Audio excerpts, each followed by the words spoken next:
نحمده ونستعينه ونستغفره ونؤمن به ونتوكل عليه ونعوذ بالله من شرور أنفسنا ومن سيئات أعمالنا من يهده الله فلا مضل له ومن يضلله فلا هادي له ونشهد أن لا إله إلا الله وحده لا شريك له ونشهد أن سيدنا ومولانا محمدا عبده ورسوله صلى الله عليه وعلى آله وأصحابه وبارك وسلم تسليما كثيرا كثيرا أما بعد فأعوذ بالله من الشيطان الرجيم بسم الله الرحمن الرحيم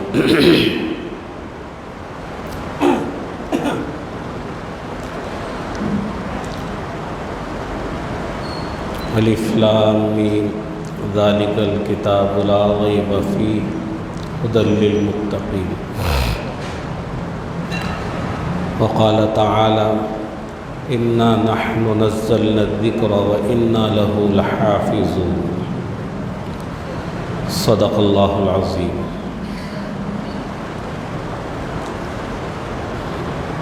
قال النبی صلی اللہ علیہ وسلم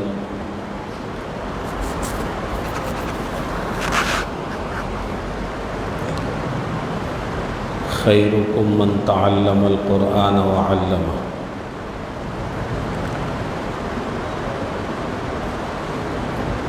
وقال علیہ الصلاة والسلام من قرأ حرفا بکتاب اللہ فلہ عشرۃ امثالها، او کما قال علیہ الصلاة والسلام۔ بزرگان محترم معزز سامعین، اس وقت کلام مجید کی آیات اور نبی صلی اللہ علیہ وسلم کا ارشاد مبارک پڑا ہے، اسی کی روشنی میں چند باتیں عرض کرنے کا ارادہ ہے۔ اللہ جل شانہ سے دعا ہے کہ صحیح بات کہنے کی اور ہم سب کو سن کر اس پر عمل کرنے کی توفیق عطا فرمائے۔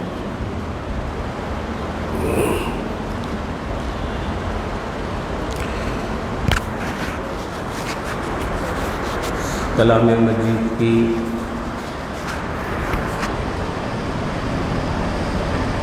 بالکل ابتدائی آیات، جس کے اندر اللہ جل شانہ نے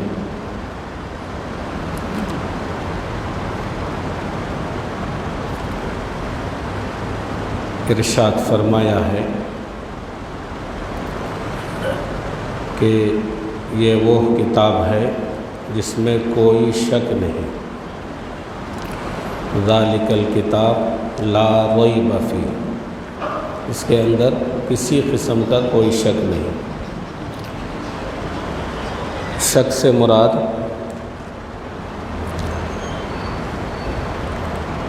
یہ ہے کہ یہ کلام مجید مکمل اللہ کی طرف سے نازل کیا ہوا ہے اور اس کے اندر نبی نے اپنی طرف سے کوئی کمی بیشی نہیں کی، اور بعد کے زمانے میں بھی اس میں کمی بیشی کا کوئی اندیشہ نہیں ہے۔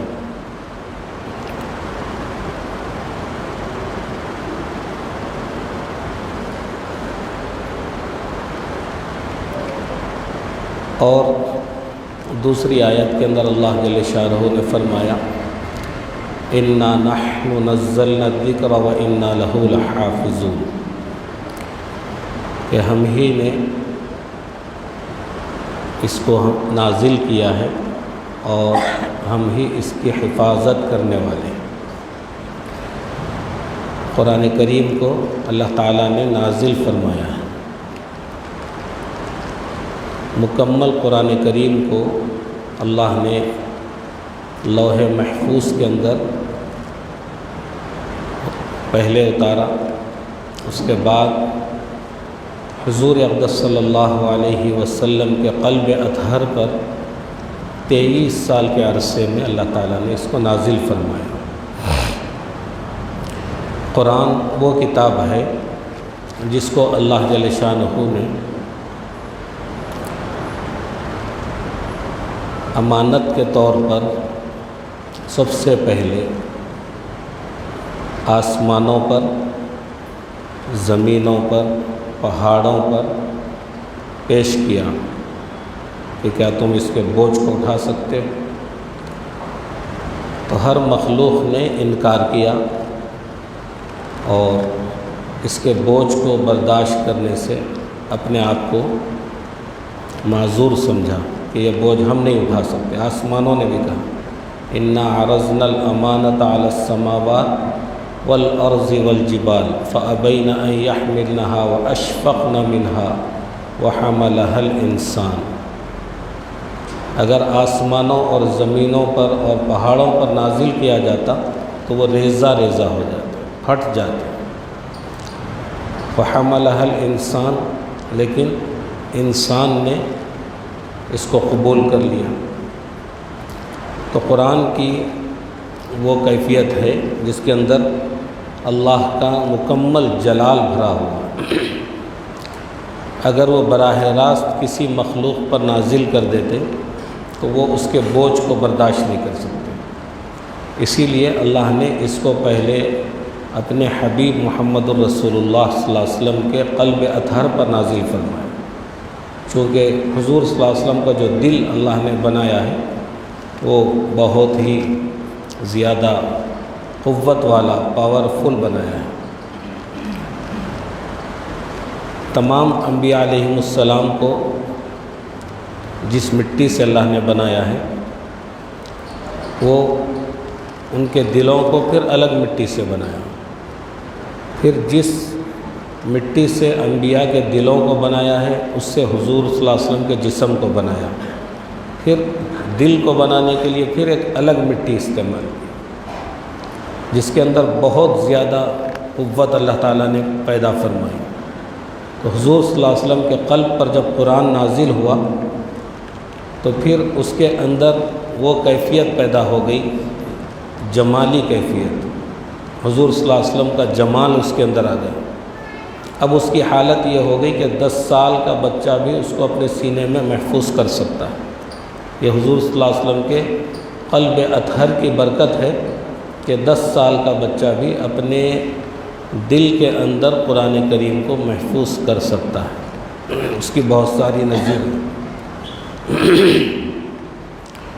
آج دنیا کے اندر بہت سارے واقعات ہر زمانے میں پیش آتے رہے قرآن کریم کو تبدیل کرنے کے سلسلے میں، اور اب بھی ایک فتنہ اٹھا ہوا ہے کہ قرآن کریم کے اندر 26 آیتیں ایسی ہیں جس کو قرآن سے نکال دینا چاہیے۔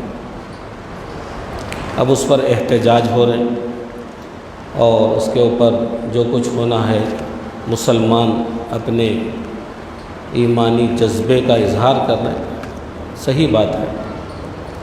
باقی قرآن کے اندر سے 26 آیتیں یا اتنی صورتیں یہ علیحدہ کرنا، ختم کرنا، یہ صرف ہندوستان کا قانون یا حکومت تو بہت دور کی بات ہے، پوری دنیا کی پوری مخلوق مل کر کے بھی اس کو نہیں کر سکتی، یہ ہو ہی نہیں سکتا، ناممکن ہے۔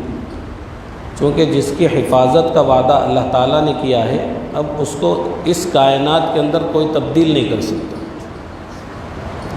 چاہے کتنی کوششیں، اس سے پہلے بھی بہت سارے کوششیں لوگوں نے کی، لیکن اب ان کا نام و نشان بھی مٹ گیا۔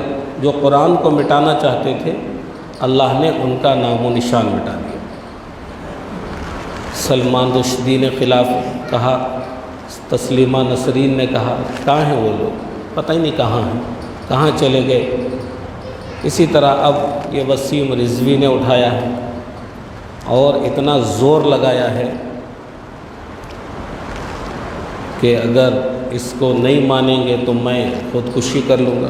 بہت خوشی کی بات ہے، مبارکباد ہے آپ کہ آپ خودکشی کر لیں، ہم لوگ خوشی میں ہم لوگ بھی، آپ خودکشی کرو، ہم خوشی منائیں گے۔ بہت اچھی بات ہے کہ اللہ کا عذاب بعد میں آئے گا، پہلے خود ہی مرو جا کر کے۔ تو یہ ناممکن ہے کہ قرآن کو کوئی تبدیل کر سکے اس دنیا کے اندر، اور قرآن اس وقت تک باقی رہے گا جب تک اللہ کی ذات باقی ہے، قرآن بھی باقی رہے گا۔ کائنات ختم ہو جائے گی، آسمان زمین ختم ہو جائیں گے، سورج اور چاند ختم ہو جائیں گے، ساری کائنات ختم ہو جائے گی، انسانیت ختم ہو جائے گی، قیامت برپا ہو جائے گی، لیکن قرآن کریم ختم نہیں ہوگا۔ اس کو اللہ تعالیٰ اپنے پاس اٹھا لیں گے، اس کو دنیا سے، لیکن ختم نہیں ہوگا، اس لیے کہ ساری کتابیں اللہ کی طرف سے نازل کردہ کتابیں تھیں، احکامات تھے، لیکن قرآن کریم صرف کتاب اللہ نہیں ہے، کلام اللہ بھی ہے، یعنی اللہ کی جسم سے، اللہ کے زبان سے جو چیز نکلی ہوئی ہے یہ کلام اللہ ہے، اور خود کلام اللہ مخلوق نہیں ہے۔ یہ بھی ایک فتنہ ایک زمانے میں نکلا تھا کہ قرآن بھی مخلوق ہے، لیکن اس وقت علماء اکرام نے اس کے خلاف جو ہے بہت زیادہ کوشش کی کہ قرآن مخلوق نہیں ہے۔ احمد ابن حنبل رحمۃ اللہ علیہ کے زمانے میں اس وقت کے بادشاہ نے زور لگایا تھا کہ قرآن بھی مخلوق ہے۔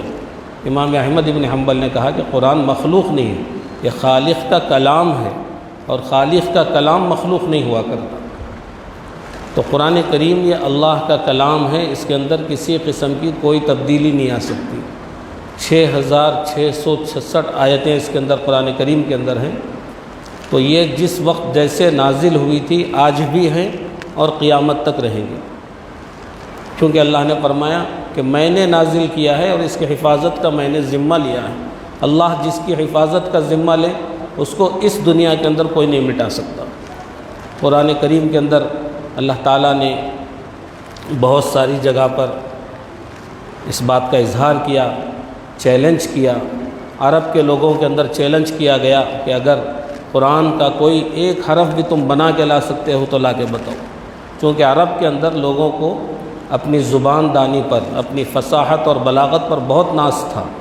وہ قرآن کریم جب نازل ہوتا تھا حضور صلی اللہ علیہ وسلم اس کو پڑھتے تھے تو یہ کہتے تھے کہ یہ شاعری ہے، یہ جادو ہے، یہ کلام محمد کا بنایا ہوا ہے۔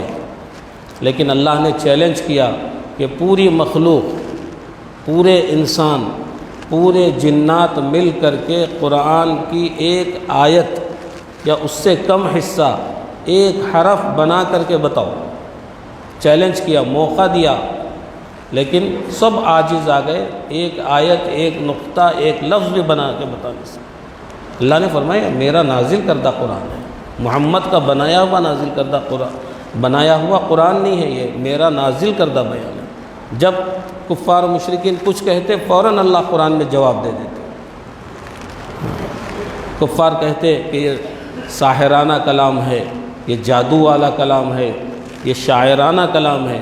مکہ کے بڑے بڑے شاعر دنگ رہ جاتے کہ یہ کیسا کلام ہے، اس کی تو کوئی مثال پیش نہیں کر سکتا۔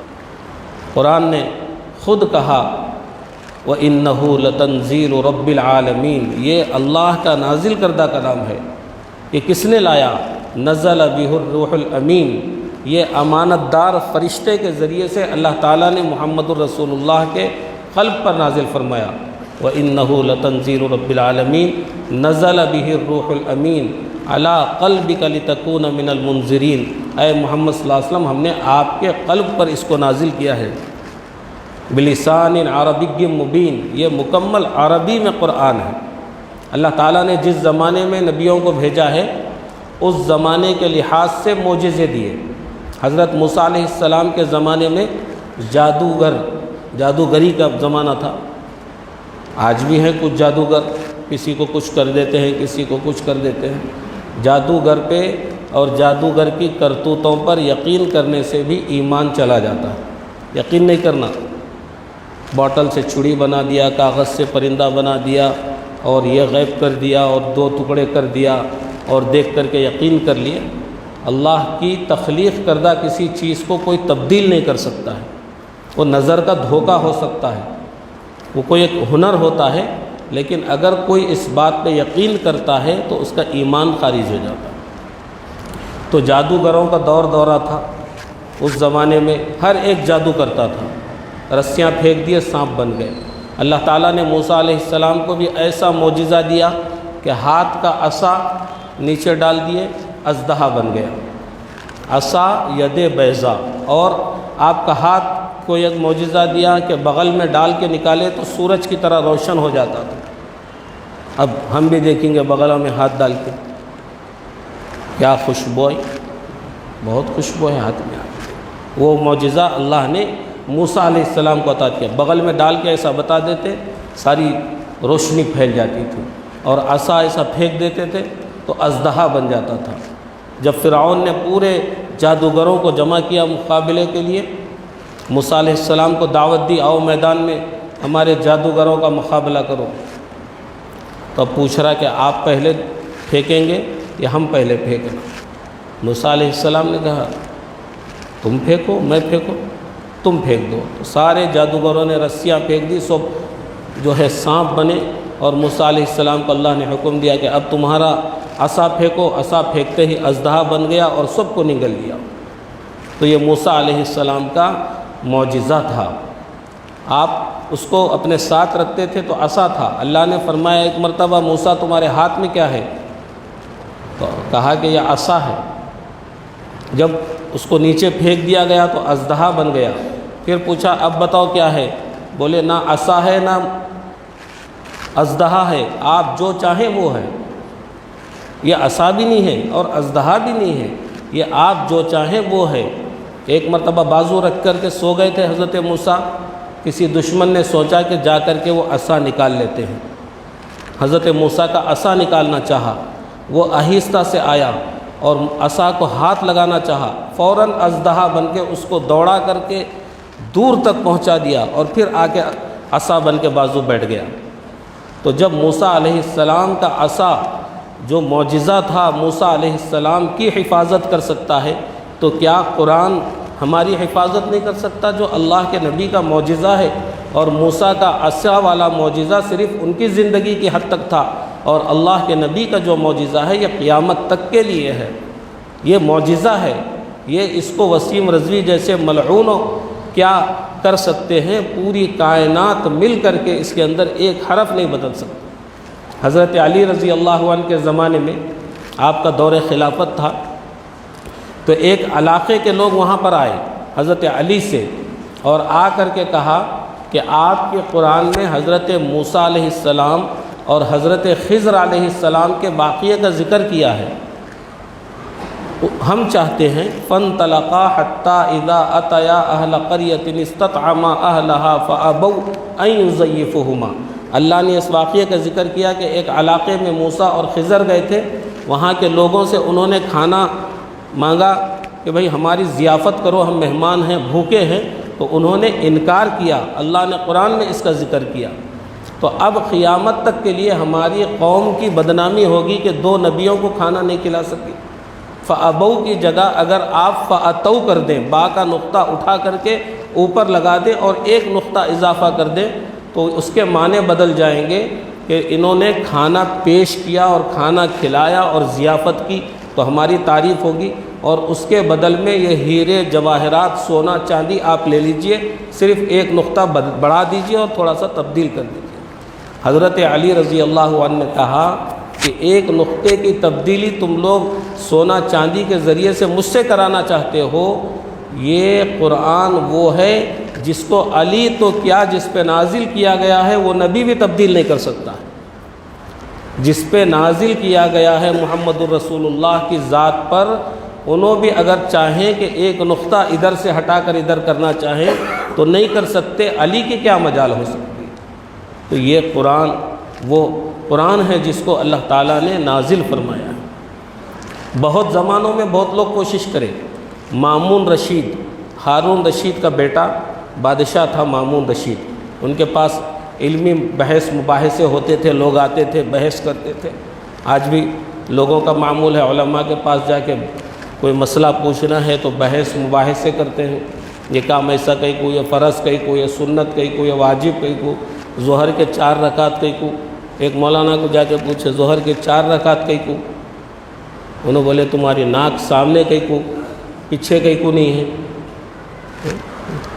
جو چیز اللہ نے فرض فرمائی ہے، جو حکم دیا ہے، اس میں بحث نہیں کر سکتے۔ یہ ناک یہاں کہیں کو یا پیچھے رہنا تھا، ایک آنکھ پیچھے ایک آگے رہنا تھا، دونوں سیٹ کا میں دیکھ لیتا تھا، کیا معنی ہے؟ تو بحث مباحثے ہوتے تھے اس وقت۔ تو ایک یہودی بھی آیا اور وہ بہت ہی علمی شخصیت اس کی تھی، اور ایسے بحث اور مباحثے، ایسے سوال جواب کر رہا تھا۔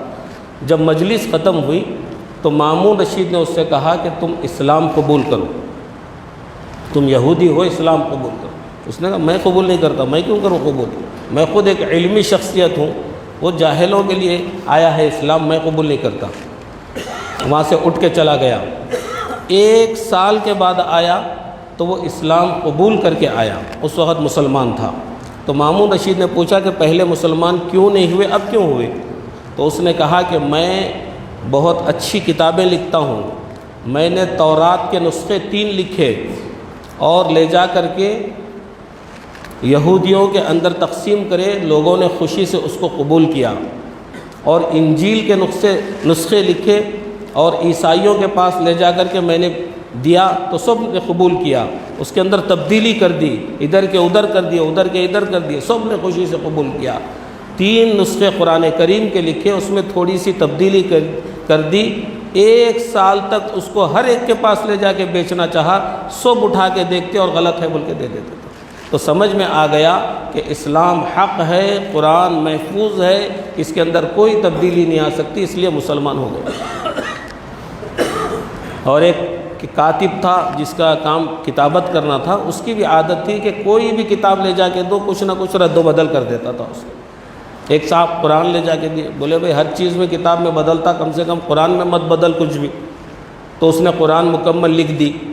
جب یہ جا کے لینا چاہا تو پوچھا بھائی کوئی تبدیلی تو نہیں کی؟ بولے کچھ بھی تبدیلی نہیں کی، تھوڑے جگہ پر تھوڑا مسٹیک ہو گئی تھی، اس کو چینج کر کے میں ذرا بدل دیا۔ بولے کیا چینج کرے؟ بولے اللہ کا قرآن اتنا عظمت والا، اس میں شیطان مردود کا نام تھا، اس کا نکال کے آپ کا نام لکھ دیا میں، فرعون کا نام، قارون کا نام، ایسے بڑے بڑے دشمنان اسلام کے نام سب کے نکال کے آپ کا، آپ کے دادا کا، آپ کے باوا کا، سب کے نامہ لکھ دیا میں اس میں۔ تو قرآن یہ ایسی چیز ہے، حدیث پاک کے اندر اللہ کے نبی صلی اللہ علیہ وسلم نے فرمایا من قرأ حرفا بکتاب اللہ فلہ 10 امثالھا، کہ قرآن کریم کا ایک حرف کوئی بغیر سمجھے بھی پڑھے گا تو ایک حرف کے بدلے میں اس کو 10 نیکیاں ملیں گی۔ قرآن کریم کے اندر شیطان کا نام ہے، شیطان میں 5 حرف ہیں۔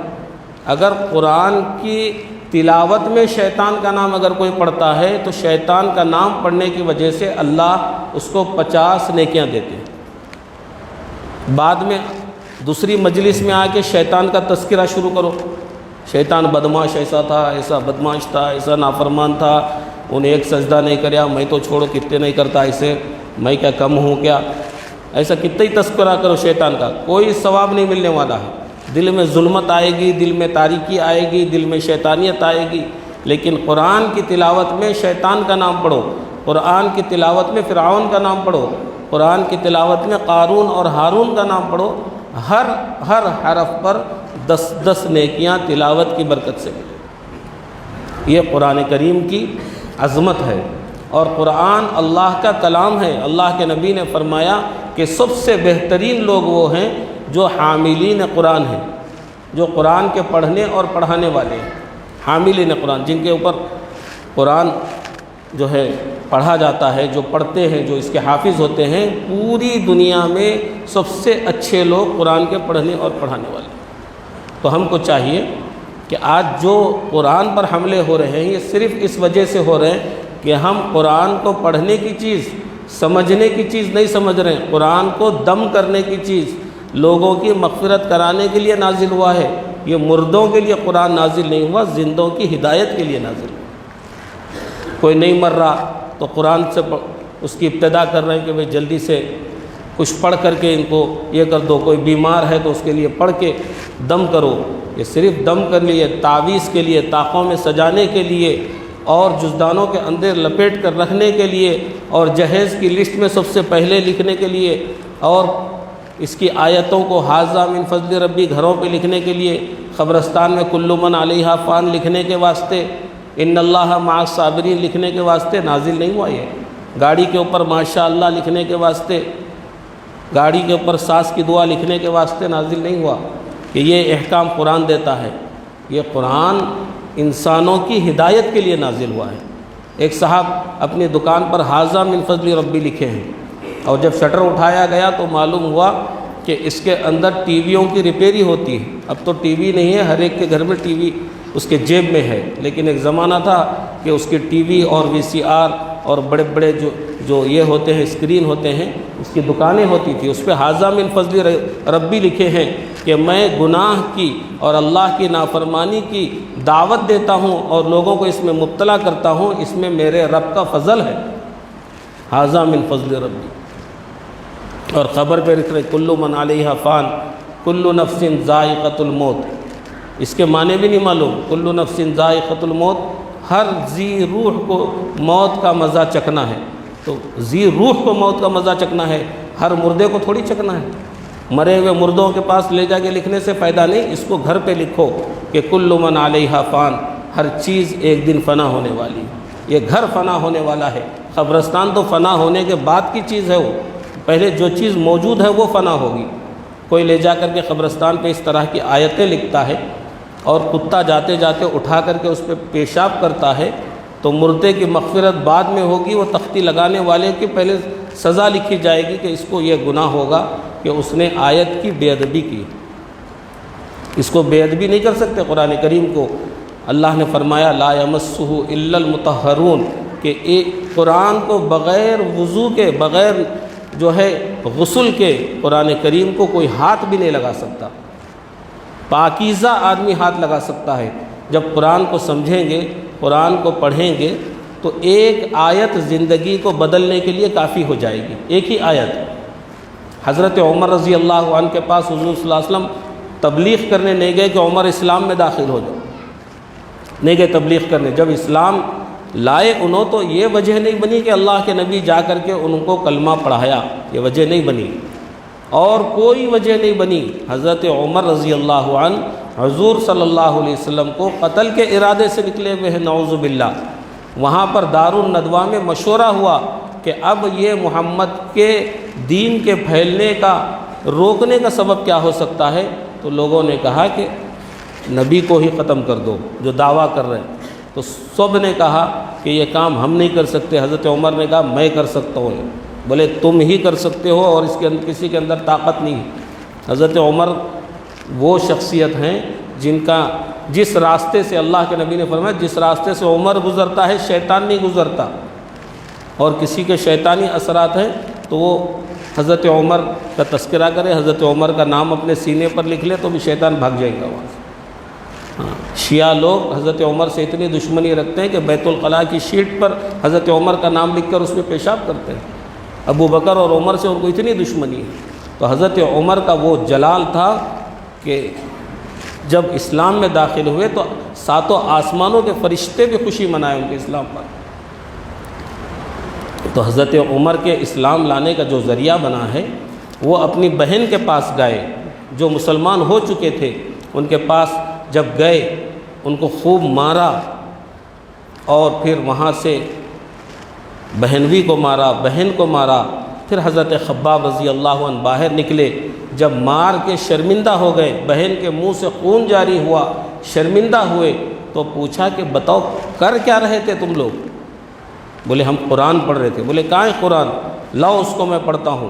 تو حضرت عمر کی بہن نے کہا کہ یہ ناپاک آدمی نہیں چھین سکتا اس کو، تم پہلے غسل کرو پھر قرآن پڑھو۔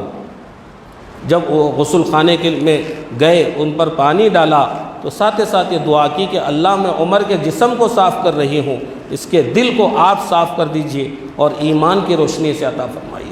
میں یہاں تک پہنچا دی اس کو۔ تو حضرت عمر غسل کر کے آئے اور قرآن کریم ہاتھ میں لیا تو سب سے پہلے جس آیت پر ان کی نظر پڑی، اننی انا اللہ لا الہ الا انا فاعبدنی، کہ اللہ وہ ہے جس کا کوئی شریک نہیں ہے اور ہم سب اس کے بندے ہیں۔ جب اس آیت پر حضرت عمر کی نگاہ پڑی اور اس آیت کو انہوں نے زبان سے دہرایا تو فرمایا کہ چلو مجھے محمد صلی اللہ علیہ وسلم کے دربار میں لے کے میں اسلام قبول کرنے کے لیے تیار۔ لمبا واقعہ ہے۔ تو حضرت عمر کو ہدایت ملی ایک آیت کے پڑھنے کی وجہ سے۔ آج مکمل قرآن ہم پڑھ رہے ہیں، ہم کو ابھی تک ہدایت تک نہیں ملی۔ کئی صحابہ کے واقعات ہیں، کئی تابعین کے واقعات ہیں۔ حضرت فضیل بن عیاض ایک مشہور تابعی ہیں، بہت بڑے ولی ہیں، اولیاء کے درجے میں سب سے اونچا مقام ہے ان کا۔ وہ ڈاکو تھے، لوگوں کے سامان لوٹ لیا کرتے تھے مسافروں کے۔ ایک مرتبہ مسافروں کی ایک جماعت آئی، اس کو لوٹنے کا وہ ارادہ کر رہے تھے۔ اس جماعت میں سے ایک آدمی نے آیت پڑھی، الم یأن للذین آمنوا ان تخشع قلوبهم لذکر اللہ، کیا ایمان والوں کے لیے وہ وقت ابھی نہیں آیا کہ ان کے دل اللہ کے خوف سے کانپ جائیں؟ تو حضرت فضیل بن عیاض نے کہا کہ آ گیا اللہ، وقت آ گیا اب توبہ کا۔ بس اسی مجلس میں توبہ کیا۔ تو ایک آیت پڑھ کر کے لوگ ہدایت پا جاتے تھے۔ آج ہم لوگوں نے اس کو چھوڑ دیا ہے قرآن کریم کو، تو دشمنوں کے جذبے بلند ہوئے، وہ قرآن کو تبدیل کرنے کی باتیں کرنے لگ گئے۔ قرآن کریم تبدیلی کے لیے نہیں آیا، کوئی تبدیل نہیں کر سکتا، ہم کو پریشان ہونے کی ضرورت نہیں۔ کیسا ہوگا بھائی، 26 آیتیں چینج کرنا بولے کہتے ہیں، کیسا کریں گے؟ ارے تم اپنے کو چینج کرنے کی فکر کرو، وہ بدماش 26 آیتوں کو کیا نکالتا، پوری دنیا مل کے ایک حرف کو بدل نہیں سکتے، ہم اپنے آپ کو بدل لینا۔ وہ کوئی زیادہ فکر کرنے کی ضرورت نہیں، احتجاج کرنا، وہ ایسا کرنا ہے، وہ کرنا ہے، یہ صرف ایک اپنی ناراضگی کا اظہار ہے۔ باقی یہ فکر نہیں کرنا کیا ہوتا کہ کیا نہیں کی۔ دنیا کا قانون بدل سکتا ہے، خدا کا قانون نہیں بدل سکتا ہے۔ قول محمد قول خدا، فرمان نہ بدلا جائے گا، بدلے گا زمانہ لاکھ مگر قرآن نہ بدلا جائے گا۔ اللہ کا قرآن تبدیل نہیں ہو سکتا ہے، اس میں کوئی تبدیلی نہیں آ سکتی۔ اسی لیے قرآن کریم کے اندر اللہ تعالیٰ نے ہر چیز عطا فرمائی ہے۔ انسان کے لیے ہر موقع پر جو چیزوں کی ضرورت پڑتی ہے قرآن کریم کے اندر ہے۔ پہلا حرف کیا ہے قرآن کا؟ با ہے۔ قرآن بسم اللہ سے شروع ہوا ہے، اعوذ باللہ نہیں لکھا ہوا ہے، لیکن لکھا ہوا بسم اللہ ہے۔ لیکن پڑھنے کی ابتدا کے لیے حکم ہے کہ اس کو اعوذ باللہ سے پڑھو، لیکن لکھا ہوا کیا ہے؟ بسم اللہ۔ ایک مولانا نے کہا کہ بسم اللہ کا با لے لو، اور جہاں قرآن ختم ہو رہا ہے وہاں آخری حرف ہے سین، من الجنتی والناس، یہ سین ہے، یہ با ہے۔ تو بس قرآن کے اندر پہلا اور آخری حرف لینے سے بس بن جاتا ہے، اور بس کے معنی ہے کہ قرآن جس کو مل گیا کسی چیز کی ضرورت نہیں، بس۔ میں بولا اور بھی کام کر سکتے ہیں اس کو، اس وقت نہیں بولا، بعد میں دل میں آیا، ارے ایک حرف پہلا لیے، ایک حرف آخری کا لے کے بس بول دیا، اب کوئی چیز کی ضرورت نہیں۔ میں بولا نہیں، الٹے لوگ ہیں، ان کو سیدھے چیزیں سمجھ میں نہیں آتے، ادھر کا با لے کو ادھر کا سین لے کو بس نہیں، ہم ادھر کا پہلے سین لے کو با بعد میں لگاتے ہیں۔ تو کیا ہوا؟ سب ہو گیا، سب قرآن کے اندر ہے۔ بس قرآن ملا تو بھی سب ملا، سب ملا تو بھی ہر چیز مل گئی۔ تو قرآن کے اندر ہر چیز ہے۔ ایک آدمی اپنی بہت منتیں تھی اس کو کہ بیٹی سے بڑی محبت تھی، جب اس کی شادی کا وقت آیا تو قسم کھایا کہ بیٹی کے جہیز میں دنیا کی ہر چیز دوں گا، بلکہ اب جہیز دینے کا نمبر آیا تو اب سوچ رہا میں دوں کیا، بلکہ چوبیس قسم کھایا، ارے بابا یہ اتنی چیزیں کہاں سے دوں میں، بلکہ اب پریشان ہو گیا، دینے کی طاقت نہیں ہر چیز دینے کی۔ اب کیا کرنا؟ مسئلہ پوچھا علماء سے، علماء بولے تو جیسا بولے ویسا دینا پڑتا، سب چیزیں دے۔ بولے کیسا دوں؟ ہر چیز دینا ہے دنیا کی، کہاں ملتے ہیں ساری چیزیں؟ اس وقت امام شافعی رحمۃ اللہ علیہ کے پاس مقدمہ پہنچا۔ امام شافعی نے کہا اس کو میرے پاس بھیجو۔ جب گیا حضرت امام شافعی کے پاس، بولے کیا قسم کھایا تھا؟ بولے بیٹی کے جہیز میں دنیا کی ہر چیز دے توں بولا تھا۔ بولے اب؟ بولے کہاں سے دوں حضرت میں؟ چپ قسم کھایا تھا۔ لوگوں کو عادت رہتی جب کوئی مسئلہ آیا تو قسمہ کھاتے، مسئلہ پورا ہوا تو ہلو پھر جاتے، جھاڑ کے اوپر چڑھے، اترنے دیا تو اللہ عرب کے زمانے میں بڑے کھجور کے جھاڑ پہ چڑھا، اب چڑھ کے اترنے نہیں آ رہا، چپ کھجوروں کو دیکھ کے چڑھ گیا، اترنے نہیں آیا تو اللہ 100 اونٹ صدقہ کروں گا آج اگر بخیر و عافیت اتر گیا تو۔ اور کھجور کے جھاڑاں ایسے نہیں رہتے، ہمارے نیم کے جھاڑاں ہیں، لیملی جھاڑاں رہ سر کا، وہ سیدھا لمبے لمبے لمبے رہتے ہیں۔ چڑھنے کو چڑھے، اب اترنے کا مسئلہ آیا تو 100 اونٹاں دے تو اللہ میں جان کے امان اللہ میں ہمت دی اس کو، اتر اتر اتر، اب اترتے جا رہا اور تھوڑا تھوڑا کم کرتے جا رہا، اللہ 90 تو پکا ہے، دیکھو 80 تو صحیح بول رہا ہوں، پھر 4 قدم اتر کو 70 60، آتے آتے آتے ایک 4-5 فٹ تھا، وہاں سے جو چھلانگ مارا، اب چڑھا تو جوں گا تو میں چڑھتا چلے تو کہیں کو دوں گا۔ اب تو لوگوں کی حالت یہ ہے کہ جب کوئی کام اٹکتا ہے تو اس وقت بڑی منتیں مانگتے ہیں، مول صاحب آپ جو بولے وہ کرتے۔ ہاں مول صاحب ایک کام اٹکے ہوا ہے، ایگزام میں پاس ہوا، آپ جو بولے وہ پاس ہوئے کے بعد حالت دیکھو، آفس دیکھو، آفس کچھ تو بھی دیو گا، کیا مشکل ہے وہاں، ایسی حالت ہے ہماری۔ تو اس طرح جو ہے آدمی منتیں مانگتا ہے، جب کام ہو جاتا ہے تو منتیں ختم۔ تو امام شافعی نے کہا کہ تو نے منت تو مانگ لی، اب مسئلہ ہے دینے کا، تو دے نہیں سکتا، ایک کام کر، تیری بیٹی کے جہیز کے اندر قرآن کریم کے دے، قرآن کریم کا ایک نسخہ دے دے، دنیا کی ہر چیز اس کو مل جائے گی۔ تو یہ قرآن کریم ایسی دولت ہے، اس کو ہم کو چاہیے کہ ہم اپنے بچوں کو، ایک بچے کو تو حافظ بناؤ، 4-5، ہاں کتنے بچے ہیں؟ ایک صاحب بولے کتنے ہیں، وہ کیا ہے وہ پوٹے کا نام یاد نہیں آ رہا کرتا، اتنے بچے ہو گئے سر، 15-16 بچے ہیں، یاد نہیں آ رہا، وہ 6 نمبر کا میرے کو پوچھ رہے، وہ 6 نمبر کے بچے کا نام مول صاحب آپ کو معلوم ہے کہ آتا کیا ہو؟ پیدا تو کرا، نام میرے سے پوچھ رہا۔ تو اتنے بچے ہیں، ایک بچے کو صدقہ خیرات سمجھ کے، گھر کی زکوٰۃ سمجھ کے مدرسے میں ڈالو۔ ایک صاحب بولے چھٹے ہوئے بچے، پھٹے ہوئے نوٹاں مدرسے میں بھیجنا اس کو۔ تو ایک بچے کو اگر حافظ بنائیں گے تو انشاءاللہ افراد خاندان کے 10 ایسے لوگوں کو جن کے اوپر جہنم واجب ہو چکی ہے، ان کو جنت میں لے جانے کا ذریعہ۔ کس برکت سے؟ قرآن کریم کی برکت سے۔ اگر ایک بچے کے سینے کے اندر قرآن کریم آ گیا، ایک کنویں کے اوپر 3 عورتیں پانی بھر رہی تھی، ایک بچہ گزر رہا تھا، ایک عورت نے کہا کہ یہ میرا بچہ ڈاکٹر بن رہا ہے، اور بچہ بھی دیکھ کے چلے گیا، چونکہ ڈاکٹر صاحب ہیں انہوں، ماں کی خدمت ان کا استاد سکھائے ہی نہیں۔ ہاں چونکہ ہماری عادت ہے کہ جب کوئی بری بات ہوتی تو استاد کے اوپر ڈالتے ہیں، تمہارے مول صاحب یہ سکھا رہے کیا، اور اپن جو سکھا رہے ہیں اس کا تذکرہ نہیں، مول صاحبوں کا تذکرہ۔ تو ان کا استاد نہیں سکھایا تھا ڈاکٹر صاحب کا کہ ماں باپ کی خدمت کرنا، ماں پانی بھر کے لا رہی، ڈاکٹر صاحب اس کو گھور کے چلے گئے، ہماری اماں سب کے سامنے دیکھو میری تعارف کرا کر کے عزت خراب کر دی، کیا سمجھا نہیں معلوم، چلا گیا۔ اور ایک بچہ گزرا تو دوسری عورت بولی یہ میرا بچہ بی ای کہتے، اور بی اے کیا کیا پڑھ رہا نہیں معلوم، انجینئرنگ کر رہا میرا بچہ، ان بھی ایسا گھور کے دیکھ کے چلے گیا۔